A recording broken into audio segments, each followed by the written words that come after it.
1996 batch के IPS पदाधिकारी पारसनाथ साहब 17/9/2024 को पदभार ग्रहण किए थे। 1 साल का कार्यकाल पूरा हुआ। ऑनलाइन का काम, सीआईडी में सरकार के कामों को किस तरह मजबूती से धरातल में काम कर रहे हैं। अब ये एफएसएल में जितनी मेहनत इन्होंने की है कि एफएसएल में कैसे दोषी व्यक्ति पर कार्रवाई हो, कैसे साक्ष्य मिले, इसके लिए बिहार में अलग अलग जिले में अलग अलग रेंज में बहुत काम देखा गया है। सीआईडी बड़ा काम हुई, सोनपुर मेला में बड़ा काम किए पारसनाथ जी, बड़ा बढ़िया उद्घाटन हुआ सोनपुर में। हाँ देखिए, ऐसा ना कि सीआईडी का जो वर्क है या जो दायित्व है उसको हम लोग अच्छे ढंग से निभाने की कोशिश कर रहे हैं।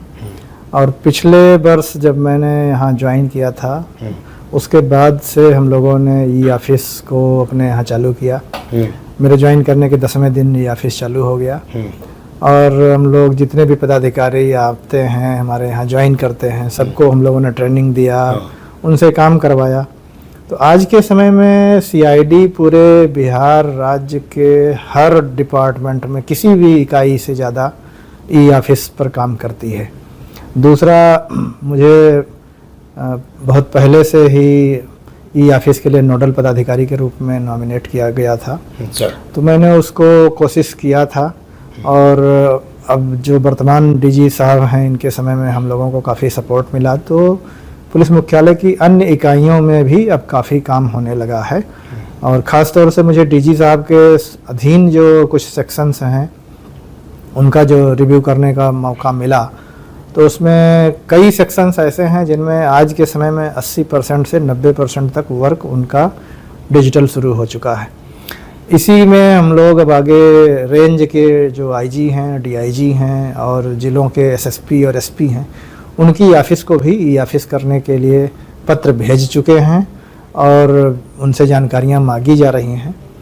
अब तक 3 जिलों में कार्रवाई शुरू हो चुकी है। शेष जिलों को भी हम लोग उम्मीद करेंगे कि जल्दी से जल्दी चालू हो जाए, जिससे जिला लेवल तक पुलिस मुख्यालय के किसी भी इकाई या प्रभाग का सीधा संपर्क इलेक्ट्रॉनिक हो सके। कैसा सोनपुर मेला का सर उद्घाटन कैसा रहा, कैसा कार्यक्रम की शुरुआत हुई सोनपुर में की? सोनपुर मेला में जो कार्यक्रम चलता है वो हम लोगों का बिहार पुलिस प्रदर्शनी का आयोजन होता है और उस आयोजन में बिहार पुलिस की जितनी प्रमुख इकाइयां हैं, प्रभाग हैं, उनके पदाधिकारियों से मेला के पहले 3 से 4 बार बैठक 4 महीना पहले से किया जाता है।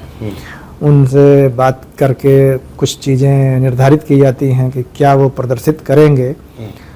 तो इस वर्ष का जो सोनपुर मेला का है, हम लोगों का थीम कह सकते हैं आप उसे, वो पिछले वर्षों की तुलना में फिजिकल से इलेक्ट्रॉनिक की तरफ में ज़्यादा फोकस हुआ है।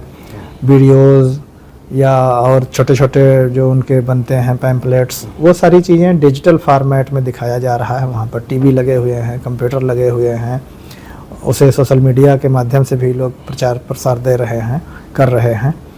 तो ये एक पार्ट हुआ है। दूसरा, आयोजन की बात यह है कि हम लोगों को पिछले साल जब मैंने ज्वाइन किया था तो 3 महीना से कम ही समय मुझे मिला था जिस समय ये हमें आयोजन करना था। जी सर। तो बहुत आइडिया मुझे नहीं था, बट 1 वर्ष में काम करते करते हम लोगों को काफ़ी आइडिया हो गया था। तो उस आइडिया के आधार पर हम लोगों ने कुछ चीज़ें सुधारा, जिसके आधार पर बढ़िया उद्घाटन हुआ।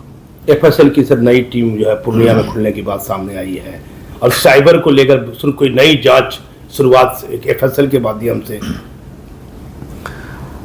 1 जुलाई 2024 से नए कानून लागू हैं देश में। सर उस कानून के तहत डिजिटल साक्ष्य पर काफ़ी जोर दिया जाता है और डिजिटल साक्ष्य के रूप में फिर फॉरेंसिक की जो टीम होती है उनका घटनास्थल पर विजिट और जो हमारे वैज्ञानिक और साक्ष्य होते हैं उनकी जांच की प्रक्रिया पर काफ़ी बल दिया जाता है। जो कलेक्शन होते हैं एग्जिबिट्स के पीओ से, तो जांच में हमारे पास में पहले सिर्फ 3 इकाई काम कर रही थी।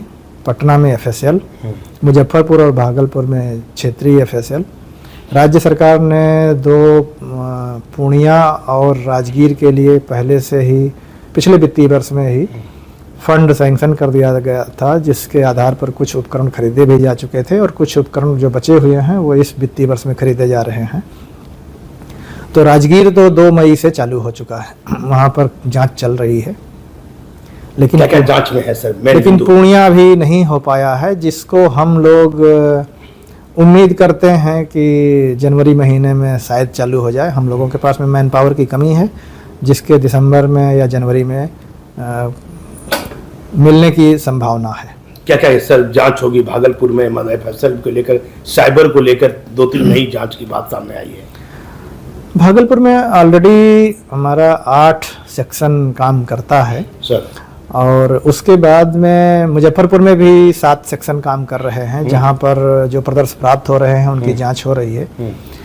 सरकार ने पहले से मुजफ्फरपुर और भागलपुर दोनों के लिए साइबर और डीएनए का पहले से सैंक्शन दिया हुआ है, लेकिन अभी उनका सेक्शन नहीं वहाँ चल रहा है।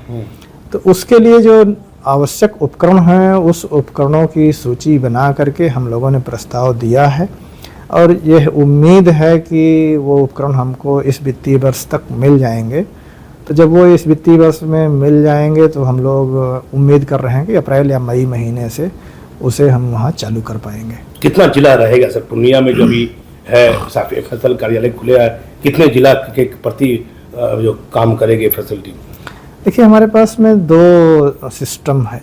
एक ऐसा सिस्टम है जो जिले में इकाई एक हर जगह खोलने की बात है, तो ये सभी राज्यों में, सभी जिलों में रहेगी राज्य के। और दूसरा जो ये इकाई के जो लोग होंगे वो घटना स्थल पर विजिट करेंगे और घटना स्थल से साक्ष्यों को एकत्र करने में अनुसंधानकर्ता को मदद करेंगे। दूसरा हमारा जांच का काम है। मैंने आपको थोड़ी देर पहले अभी बताया कि अभी हमारा 4 यूनिट चालू है, पटना, मुजफ्फरपुर, भागलपुर और राजगीर। आगे हमें जो बाकी हैं उनको भी चालू करना है, लेकिन साइबर के दृष्टिकोण से अगर हम बात करें और डीएनए के दृष्टिकोण से बात करें तो मुजफ्फरपुर में और भागलपुर में राज्य सरकार की पहले से सहमति है और स्वीकृति है। तो उसी के आधार पर हम लोगों ने प्रस्ताव दिया है जो चालू होने वाला है। जो राज्य सरकार ने यह भी सहमति दिया हुआ है, स्वीकृति दिया हुआ है कि हर रेंज के हेडक्वार्टर पर एक रीजनल एफएसएल कार्यरत होगा।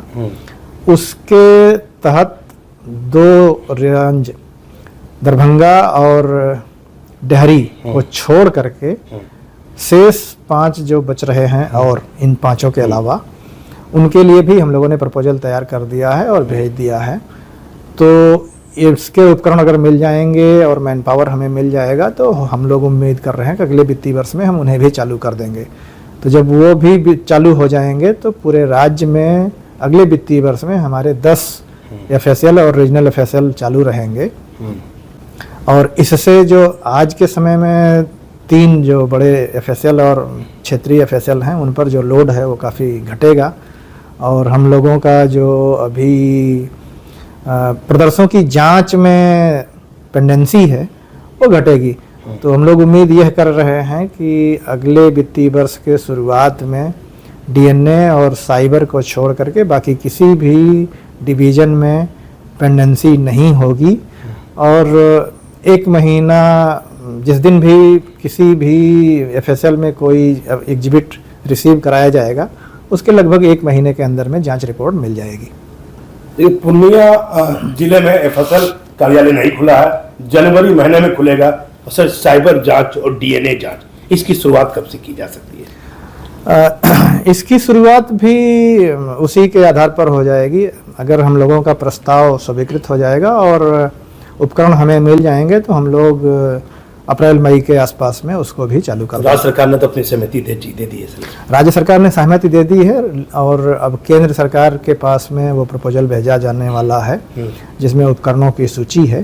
तो वो उपकरण जब स्वीकृत हो जाएंगे तो उसके आधार पर फिर उन उपकरणों का क्रय होगा, और जैसे ही उपकरण हमें मिलेंगे हम लोग उस पर कार्रवाई करके उन डिवीजन या सेक्शंस को चालू कर देंगे। जितने भी चालू सेक्शन है सब में साइबर और डीएनए की जांच होगी सर? नहीं, सभी जगहों पर नहीं। अब ये जो हमें है भागलपुर और मुजफ्फरपुर, पटना, इन तीनों में डीएनए भी चलेगा और साइबर भी चलेगा।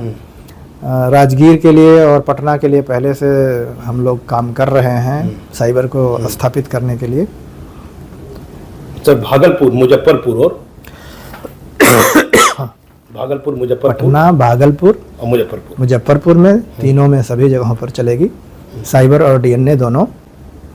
राजगीर में भी साइबर चलेगा और डीएनए के बारे में भविष्य में निर्णय लिया जाएगा कि वहाँ चालू करना है या नहीं। देखिए, राज्य सरकार की सहमति के बाद पूरा मामला केंद्र के पास चला गया है। एक नई जानकारी 1996 के आईपीएस पारसनाथ साहब ने दी है कि भागलपुर, मुजफ्फरपुर, पटना और नालंदा में अब साइबर और डीएनए के एफएसएल के द्वारा जो जांच होती है, जो डिजिटल साक्ष्य है, वह गंभीर मामलों में अब सीआईडी डिजिटल साक्ष्य पर भरोसा हो रहा है नए कानून के तहत। तो उसमें सीआईडी में पारसनाथ साहब कैसा लग रहा है? अच्छा है, 17/9/24 को ज्वाइन आप किए हैं, बहुत अच्छा है। दूसरे विभाग में थे, बड़ा आपको मेहनत करना पड़ा होगा, बहुत कुछ देखना होगा। निसंदेह हम लोगों ने मेहनत किया है, हमारी जो पूरी टीम है वो सभी लोगों ने काफी बड़ा देर शाम तक हेडक्वार्टर में बैठे रहते हैं, जब भी आते हैं तो कुछ ना कुछ काम आप करते रहते हैं। अब काम करने के लिए हम लोग नियुक्त हुए हैं तो काम तो करेंगे ही। बहुत देर तक तो मैं नहीं रहता हूँ लंबी कार्यालय ताकड़ा में, को लेकर हमेशा मन में रहता है, आपसे पूछे कि लंबी ताकड़ा क्या इसमें कुछ? हाँ, हर चीज़ों का आंकड़ा हम लोगों के पास में रहता है। हम लोगों को केस के बारे में जानकारियाँ हैं, हम लोगों के पास में एग्जिबिट्स के केस बारे का में डिस्पोजल जो है, डिस्पोजल के बारे में तभी मैं बहुत ज़्यादा नहीं जानकारी रखता हूँ, इसलिए कि मुझे लेकिन शुरुआत में आपने ध्यान दिया। मुझे लोगों को, हाँ, मैं वो भी जानकारी कुछ कुछ मांगता हूँ, तो काफ़ी सुधार हुआ है सुपरविजन में, केस के रिव्यू में, केस के पीआर में, ये सारी चीज़ों में सुधार हुआ है। लेकिन अब हम उसे डिजिटल प्लेटफार्म पर ले जा रहे हैं। हम लोग CCTNS में उनकी अपलोडिंग पर बात कर रहे हैं, हम लोग ई साक्ष्य ऐप का यूज करने के लिए बात कर रहे हैं, एक CID के द्वारा दर्पण सॉफ्टवेयर बनाया गया है, उसमें अपलोडिंग की बात कर रहे हैं। तो हम लोग जो सिस्टम लागू करने की कोशिश कर रहे हैं, उससे जो पूर्व में लोग केसेस में पॉकेट डिस्पोजल करते थे वो बंद होने की प्रक्रिया सर, ट्रेनिंग जो दे रहे थे अनुसंधान के लिए, बेहतर ट्रेनिंग जो चल रही थी, वो चल रहा है, अभी भी चल रहा है। कितना चला, कितना हुआ? चुनाव के कारण से 1 महीने बंद था, फिर और कब से शुरू हो गया? 8 तारीख से हम लोगों को दोबारा चालू हो रहा है। 8 दिसंबर से? हाँ, 8 दिसंबर से एक हम लोगों का all India police duty meet के लिए है, हाँ। और 11 दिसंबर से जो रेगुलर उन्नत प्रशिक्षण होता है वो चालू होगा। कितने अफसर रहेंगे सर इसमें? हर जो पीछे में 4 सेशन हम लोगों ने किया है, उसमें न्यूनतम एक बार में 323 थे और अधिकतम 348 थे। तो हम लोग इस बार भी उम्मीद कर रहे हैं कि 350 से लेकर के 350 के बीच में कोई फिगर होगा। 8 दिसंबर से फिर से बेहतर अनुसंधान की ट्रेनिंग CID के द्वारा दी जाएगी और बेहतर काम देखा जा रहा है पारसनाथ साहब के द्वारा। ये बेहतर काम आप देखिए, सोनपुर में जब एक पदभार ग्रहण किए थे, कम महीनों में ही इन्होंने जो तैयारियां की और जो सरकार के कामों को ये धरातल पर उतारे। आज के इस वर्तमान युग में इतने मेहनत करने वाले अफसर, मैं अपने चैनल पर बड़ाई नहीं करता हूँ, लेकिन मेहनत करने वाले IPS पदाधिकारी मुझे कम दिखे हैं मेरी पत्रकारिता के अनुभव में। तो सर, कैसा सरकार का चुनाव में भी कुछ तैयारी हुआ होगा, कुछ जिम्मेदारी मिली होगी? विधानसभा चुनाव में पूछ भी नहीं किया आपसे। विधानसभा चुनाव में हम लोगों की प्रत्यक्ष ज़्यादा नहीं भूमिका रहती है, हम लोगों की अप्रत्यक्ष भूमिका ज़्यादा रहती है। हमारे पास में CID का जो रोल होता है, जितने VIP के विजिट्स होते हैं वहाँ पर एंटी सैबोटेज चेकिंग के लिए हमारे डॉग स्क्वाड के जाते हैं टीम। दूसरा हमारा होता है जहाँ पर प्रधानमंत्री जी या और कोई बहुत बड़े लीडर्स आते हैं, उनके विजिट के आधार पर कहीं कहीं पर FSL की टीम्स हम लोग भेजते हैं।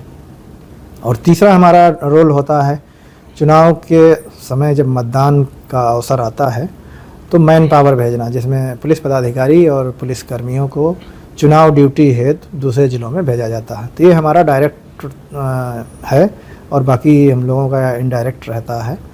तो इसके अलावा कोई खास जिम्मेदारी चुनाव से संबंधित CID को नहीं है। कैसा DGP साहब का सहयोग मिल रहा है? मेरे बाबू का बड़ा पसंद बहुत अच्छा सहयोग है।